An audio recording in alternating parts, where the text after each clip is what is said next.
एक आईपीएस अफसर की जिम्मेदारी कानून व्यवस्था को चुस्त दुरुस्त रखने की होती है।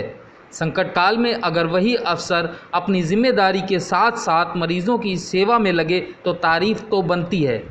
कानपुर में पुलिस लाइन में कोरोना मरीजों के लिए 16 बेड के L1 हॉस्पिटल की कमान एडीसीपी डॉक्टर अनिल कुमार के हाथों में है।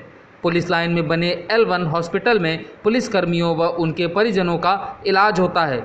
जोधपुर के SN मेडिकल कॉलेज से MBBS करने वाले डॉक्टर अनिल कुमार इस अस्पताल की कमान संभाले हैं। डॉक्टर अनिल खुद इस अस्पताल और OPD की कमान संभालते हैं। गंभीर मरीजों को L1 में भर्ती भी अपनी देखरेख में कराते हैं। अस्पताल का राउंड लगाकर दवाइयों व इलाज की देखरेख करते हैं। डॉक्टर अनिल कुमार ने जोधपुर के SN मेडिकल कॉलेज से MBBS करने के बाद कुछ दिनों तक दिल्ली के गुरु तेग बहादुर अस्पताल में प्रैक्टिस भी की है। अब तक इस अस्पताल में करीब 18 मरीजों को ठीक किया गया है। OPD में भी कई मरीजों को इलाज दिया गया है, जिसमें ज़्यादातर पुलिसकर्मी और उनका परिवार शामिल है। डॉक्टर अनिल के अनुसार महामारी के इस वक्त में देश का हर आदमी अपने तरीके से निपटने में सहयोग कर रहा है। एक डॉक्टर होने और एक पुलिसकर्मी होने के नाते मुझे दोनों क्षेत्रों का अनुभव है, जो कि काम आया।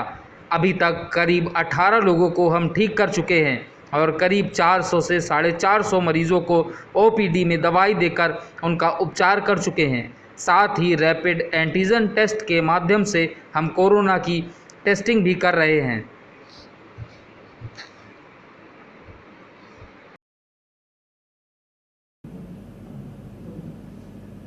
सर, जिस लाइन में हॉस्पिटल शुरू हुआ है, ये किस टाइप का है, कितने बेड हैं करीब? पुलिस लाइन में पुलिस कर्मियों और उनके परिजनों और यदि आवश्यकता पड़ती है तो सामान्य जनता के लिए भी जो कोविड के मरीज हैं उनकी आवश्यकताओं को ध्यान में रखते हुए एक L1 कोविड फैसिलिटी तैयार की गई है। इसमें 16 बेड हैं, जो कि सभी बेड ऑक्सीजन फैसिलिटी के साथ शुरू किए गए हैं। इसके अलावा इसमें हमारे जो पुलिस लाइन हॉस्पिटल के जो डॉक्टर और नर्सिंग स्टाफ और वार्ड बॉय ये सब लोग इसमें काम कर रहे हैं। इसके अलावा कॉन्ट्रैक्ट पे हमने बाहर से एक डॉक्टर साहब को हायर किया है और साथ ही CP महोदय के द्वारा जो प्रिंसिपल GSVM मेडिकल कॉलेज हैं उनसे अनुरोध किया गया था, तो vice principal doctor Yashwant Rao साहब जो हैं उनके सहयोग से मेडिकल कॉलेज के 2 रेजिडेंट डॉक्टर भी मॉर्निंग और इवनिंग में इसमें जो मरीज भर्ती हैं उनका राउंड लेके और उनका उपचार का प्रयास करते हैं। सर, आपने MBBS किया, आपकी सिस्टर भी MBBS किए और वो भी इस तरह से सेवा दे रही है मरीजों को। कहाँ से MBBS किया था और उसके बाद कहाँ प्रैक्टिस किया था? मैंने doctor Sampurnanand medical college Jodhpur से MBBS किया था और MBBS करने के बाद मैंने गुरु तेग बहादुर हॉस्पिटल और इंदिरा हॉस्पिटल, दिल्ली में दोनों हॉस्पिटल हैं, यहाँ पर कुछ समय के लिए डॉक्टर का काम भी किया था और उसके बाद मैं सिविल सर्विसेज में आया हूँ। और ये महामारी के टाइम हम लोग देख रहे हैं कि देश का हर आदमी अपने तरीके से इस महामारी से निपटने में सहयोग कर रहा है, जिसमें हमारे पुलिसकर्मी भी हैं और डॉक्टर्स भी हैं, स्वास्थ्यकर्मी हैं और नगर पालिकाओं और नगर निगमों के स्वास्थ्यकर्मी भी अपने तरह से सहयोग दे रहे हैं। इसमें डॉक्टर होने के नाते और एक पुलिसकर्मी होने के नाते दोनों फील्ड का जो मेरा एक्सपीरियंस था वो इसमें काम आया। और हमारे जो CP महोदय हैं असीमुरन सर, उन्होंने हमें ये दिशा निर्देश दिया था कि क्यों ना हम पुलिस लाइन के हॉस्पिटल को पुलिसकर्मी और उनके परिजनों के इलाज के लिए शुरू करें। और उसी में जो additional CP doctor Manoj sir हैं, वो चूँकि खुद भी डॉक्टर हैं, तो उनका बड़ा नज़दीक से इसमें सहयोग और मार्गदर्शन मिला, जिसकी बदौलत हम लोग इस अस्पताल को चालू कर पाए।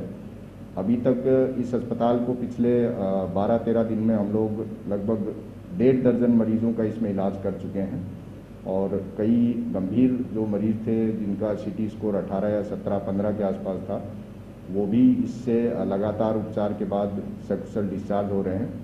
इसके अलावा लगभग 400-450 लोगों का अभी तक हम लोग OPD में उनको दवाएं देके उनका उपचार कर चुके हैं। साथ ही इसमें रैपिड एंटीजन टेस्ट किट के द्वारा हम लोग कोरोना की टेस्टिंग भी इसमें कर रहे हैं। सर, जब आपने MBBS किया उसके बाद जब आप IPS की तैयारी में आए तो क्या कुछ लोगों ने आपको ये नहीं कहा कि एमबीबीएस करने के बाद फिर एडजस्टमेंट, क्या फीलिंग रही होंगी उसमें? देखिए, प्रोफेशनल कोर्सेज करके जो बच्चे सिविल सर्विसेज में आते हैं उनसे नेचुरली एक सवाल रहता है कि आप प्रोफेशनल कोर्स करने के बाद सिविल सर्विसेज में क्यों आना चाहते हैं। तो मेरे सामने भी एक सवाल था कि एमबीबीएस करके आप सिविल सेवा में क्यों जाना चाहते हैं। तो इस चीज़ का उपयुक्त जवाब मुझे ही नहीं बल्कि जितने भी डॉक्टर्स सिविल सर्विसेज में हैं उन सबको उपयुक्त जवाब इस महामारी के दौरान मिला।